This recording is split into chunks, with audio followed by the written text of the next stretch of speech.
Welcome to the first of your daily digests, an ILTM special in collaboration with Altiant. Over the next 3 days, we will be looking at how wealthy APAC individuals feel about travel and how it impacts the work of travel agents. Firstly, let's have a quick note on the sample. We completed a quantitative survey in June 2021 with almost 500 respondents from 6 different Asia-Pacific countries: Australia, China, Hong Kong, Japan, Singapore, and South Korea. The total sample shows a median household income normalized in US dollar at about 180,000. Although it varies amongst countries, we're really looking at affluent to high net worth individuals here. The focus of today's digest is on what luxury travel looks like since the onset of COVID-19. We'll be looking at what wealthy APAC travelers' views are on COVID protocols, where are they taking their holidays, and also what activities they're taking, and which type of holidays are now appealing most to them. As vaccination programs continue to be rolled out, many travelers are now starting to look forward and plan their next holidays.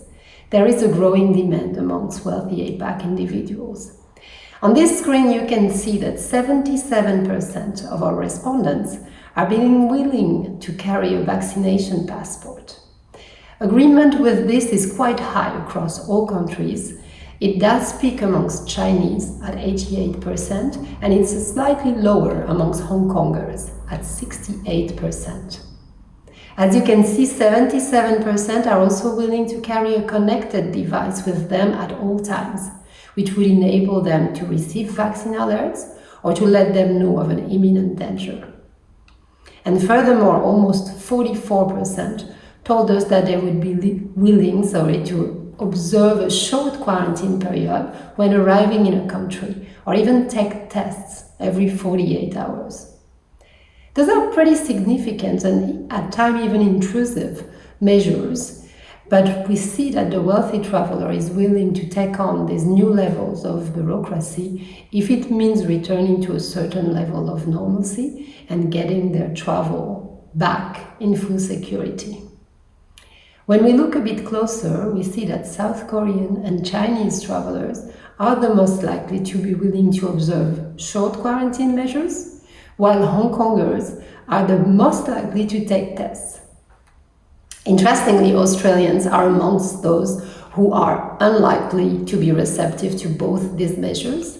And with the protocols very likely to remain for a certain time, we can see that Australians might be slower to return to international travel and instead enjoy the regional travel.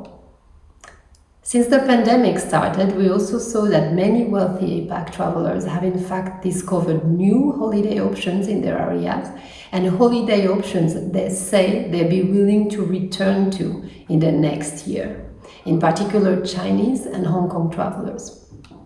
Now moving on to different activities that this population has taken over this period. Interestingly, many travelers have taken the opportunity to discover travel online or other activities. With lockdown and restricted movements, as you can see here, we have about 1 in 3 respondents who have taken a fitness, yoga, or meditation class since the beginning of the pandemic, all of this virtually.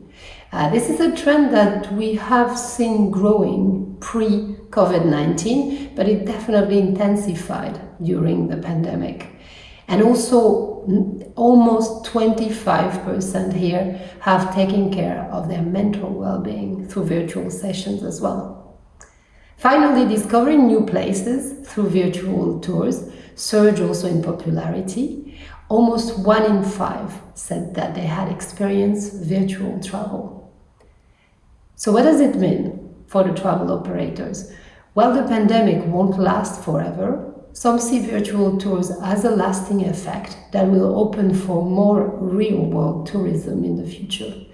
And certainly travel agents could continue to find interest in this, leading to new bookings, new experience online, wellness sessions, and virtual tours of locations. Now moving on to the different travel within one own country. So travel within a certain country has been prominent trend during the past 18 months, obviously, with people being locked at home and difficulty to travel have been increased. A third say that most of their travel in the future will be in their country, in their own country. And a quarter are likely to stay within the APAC region. So what we see here is probably more various proposals that encompass travel within APAC region and also within one's country. The fact that only 5% say that they are not making any travel plan over the next year, again here speaks to the growing demand we just mentioned. Hong Konger and Singaporean are the most likely to remain within the APAC region on their trips, while Japanese and South Korean travelers are the most likely to mix international and domestic trips. As we've seen before, Australians are showing a slower return, with more travel being planned within their country than internationally.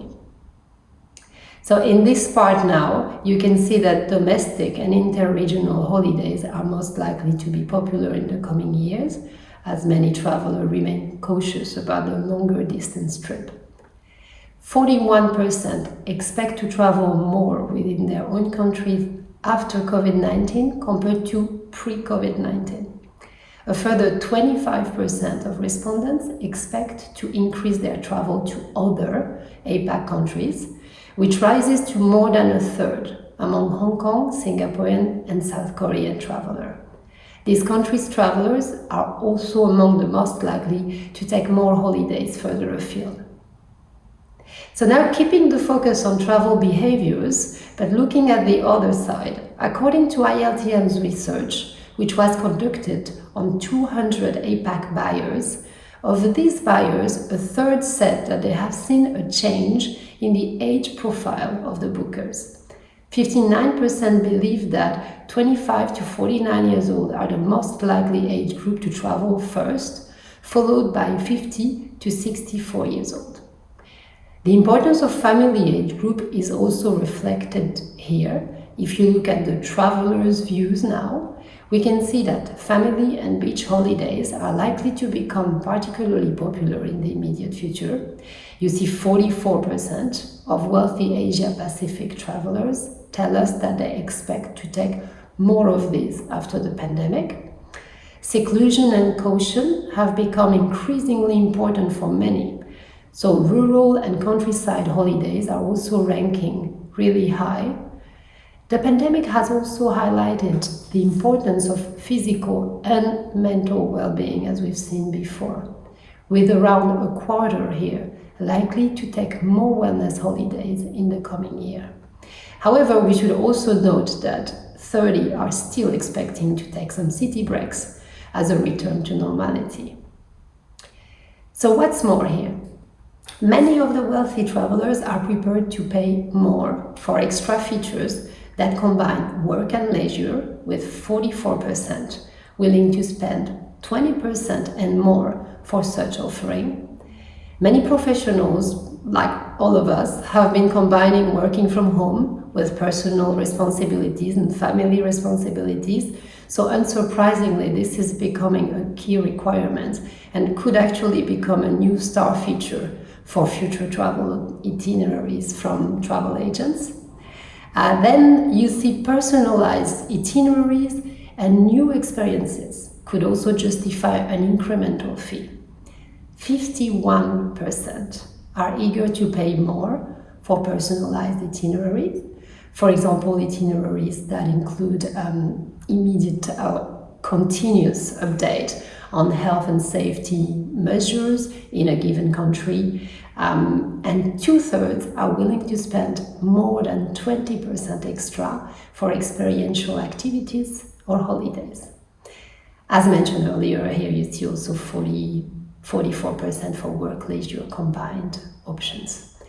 There There is some granularity within the countries. For example, South Koreans are the most likely to spend more for personalized itineraries, when the Chinese are willing to do so for experiential holidays. So this is again a positive news for travel agents who can build additional fees for a more comprehensive service for their clients. And we will look in details at a new era for travel agents in our third daily digest a little bit later in the week. So that's all for today. Hopefully this digest has given you confidence that there is pent-up demand among wealthy individuals. There is a strong desire to discover, rediscover their region and slowly long-distance destination.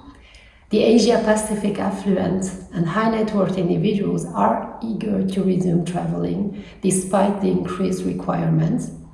They continue to be careful, mindful, and receptive to more personalization and more input from their travel agents.